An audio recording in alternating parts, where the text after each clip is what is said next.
updates news channel is about this Corona update of India.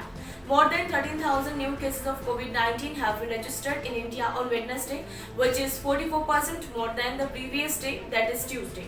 During the epidemic in the country, new cases are emerging faster than ever before. Cases have doubled in just 2 days. In such a situation, experts are anticipating that the sound of third wave in the country.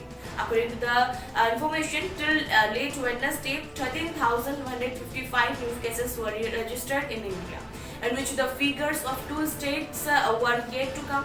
The number of new cases on Tuesday stood at 9,155, which was almost 47% higher than the 6,242 cases detected on Monday. In the last 2 days, the cases of COVID increased by more than 40%. Such as high rate of growth in the 2 consecutive days is astonishing. And however, after the decline in investigation on Monday due to less investigation in the weekend last week, there was a sharp increase in the cases on Tuesday.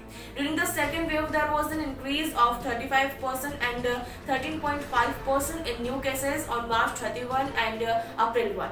And respectively, the rapidly increasing number is worrying amidst the decrease in daily COVID cases. At least 18 states and union territories across the country, while in the northeast, have reported an increase in the cases this week as compared to the same days last week. And Kerala, more cases were registered in the first 3 days of the last week. So that's it from us in this Corona update of India. Thank you for your time.